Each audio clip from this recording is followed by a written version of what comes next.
Hi there. I'd like to tell you a story about Sophie and Jake. Sophie's 14 years old and so is Jake. And every morning during school term time, Sophie gets up and she puts on her school uniform. And before Sophie will have come down for breakfast, Sophie will have received her first dick pic of the day. Sophie doesn't want these pictures, she doesn't seek them out, but boys send them to her because Sophie got the name of a slut last year when she was 13, when she broke up with her first boyfriend, Jake. And as a result, boys send her pictures of their penises because it suits them to project their masturbatory material upon Sophie. You may say to me, well, what did Sophie do? Is she really a slut? What's the backstory here? And I in turn would ask you, well, what is it about an awakening sexuality that allows us to shame and humiliate and point out and basically poke fun at people who are trying to find their way when they're young in the world? When I was 15, I was a budding feminist, and I railed against a world where girls were sluts and boys were studs. I couldn't quite get my head around it, to be honest. That was back in 1989. And I realised back then that the only prerequisite to be called a slut was to have a vagina. And it didn't seem fair. And it wasn't fair then. And we've made huge strides in feminism ever since then. We've really made huge benefits to the sex-based kind of equality in the workplace. Maternity leave is much better, maternity pay is much better. We really have made improvements in feminism. And yet, when it comes to slut-shaming, and I remember what it was like when I was 15 in 1989, it's a good deal worse now. A good deal worse. And that came to me as a shock, and it kind of horrified me because I didn't expect it, because I thought we'd moved on. And that's why I'm here, because I want us to move on. Because I'm a psychotherapist now, and I hear stories. I work with teenagers more than anything else. I hear stories all the time about different teenagers being shamed for their sexuality. And it's really noticeable to me that there's two big groups that are particularly being shamed in 2019. And that would be young teenagers who are gay, they'd be gay girls and gay boys, and young heterosexual females, and they're the ones I'm concentrating on tonight. And these girls generally will have been like Jake and Sophie insofar as they might have gone out with each other like Jake and Sophie. They really liked each other at the start. When they were 13 and they were first going out, it was sweet. They gave each other their first kiss. And because boys are biologically driven to seek out visuals, because that's their drive and that's what they want. Girls aren't. The estrogen within girls isn't really so stimulated by visuals, but boys are. And so Jake, understandably, sought out pictures of nudes of Sophie. Now, he did that by inundating her with pictures of his own penis, which frankly she didn't really care for, but he did it. He also appealed to her vanity and he wore her out. He pled, he pleaded, he begged, and he harassed her. And finally, she did send him a few nudes. When they broke up later on in the day, a few months later, the reason why they broke up was interesting. Insofar as she was in geography class and he texted her, "Would you like to have sex with me tonight?" They'd never had sex. They'd never really gone beyond kissing and sexting. And she texts back no, because it wasn't a particularly charming invitation, and she was 13. And he dumped her, because he was angry, and he was mortified, and he felt rejected.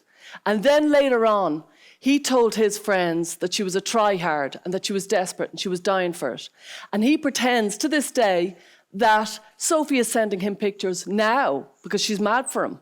And the boys around him lap it up, because they want to have their masturbatory material intact.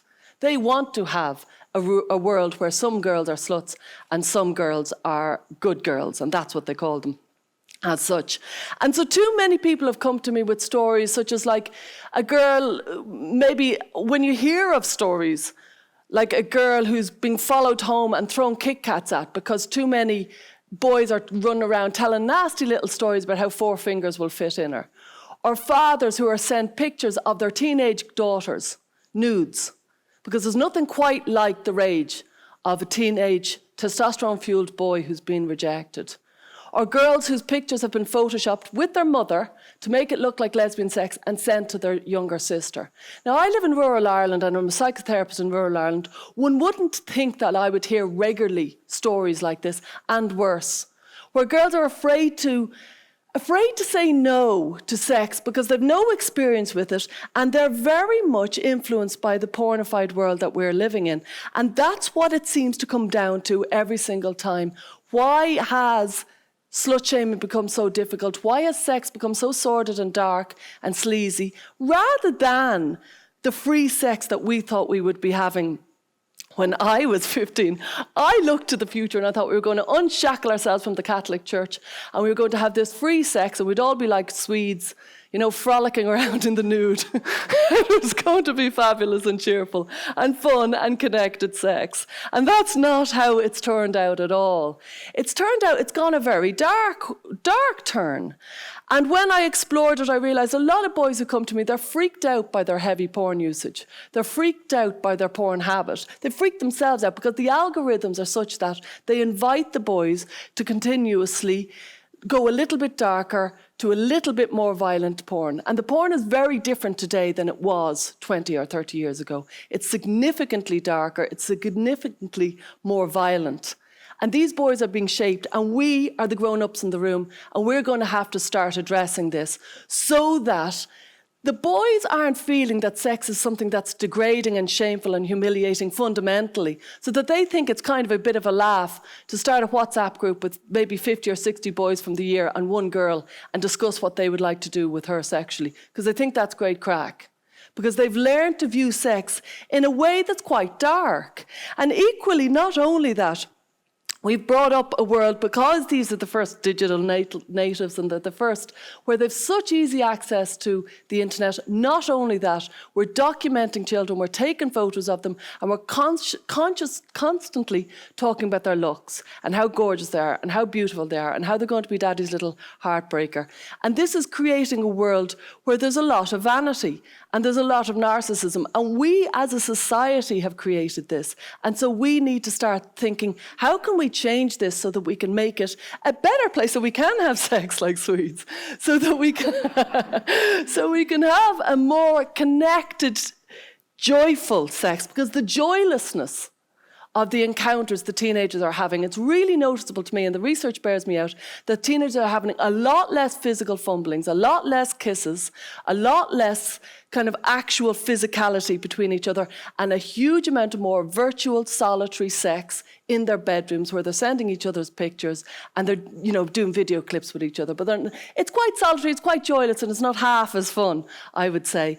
So we have to also look at the way the girls are being constantly talked about their looks. From a very young age, how gorgeous they are, beautiful, gorgeous, gorgeous, beautiful. And they're hearing it too often, and they're assimilating this message from society. We've been wondering, as you know, I'm a psychotherapist, but psychologists and sociologists have been wondering for a long time, what is the impact of this early sexualization on children? What is the impact of all these photos that we're insisting on taking? And it seems to me one of the impacts is that girls are learning the lesson that it doesn't matter how brave you are, it doesn't matter how loyal you are, how clever you are, it doesn't matter how sporty you are.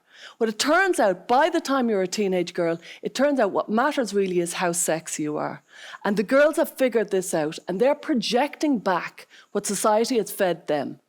And society has fed them a message, and they're sending it back out. And we need to start thinking about our messages and what we're sending out and what we're allowing children access to and what is the approach that's going to happen. Because for as long as we continue to live in a world where sex is viewed as something quite shameful and humiliating, then boys like Jake are going to talk about how they have to wash 300 times every time they had sex with Sophie. He didn't have sex with Sophie, but this is the type of stories that they're throwing out to each other. And we need to think about a world where it's kind of fun in this teenage, because they're only learning in their teenage brain, that's what they think.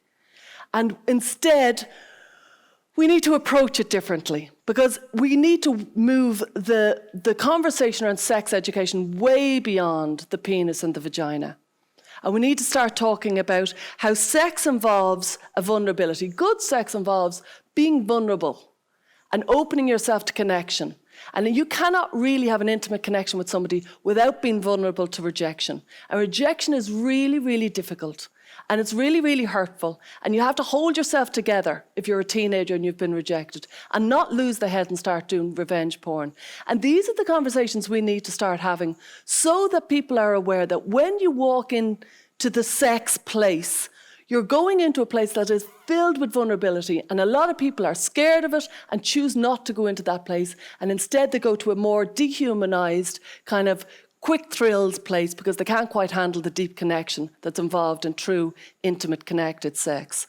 And these are the conversations we need to talk about so that we can free the teenagers from a fairly sordid, joyless attitude to sex to a more joyful and connected attitude to sex. It will be better for us all. And by doing that, we need to watch our language. More than anything, if you think about the language we've used before, we've got rid of the word illegitimate. We've got rid of the word bastard. It's no longer used in context of childhood. Equally, we need to get rid of the word slut so that we can just basically consign it to the dustbin of history, that every time somebody says the word slut-shaming comes up, and any sort of approach around shaming young teenagers and their awakening sexuality, we immediately challenge those people and say, what is it about an awakening sexuality that so threatens you that you would be free as an adult to humiliate them? Because it's not good enough and it needs to stop. Thank you.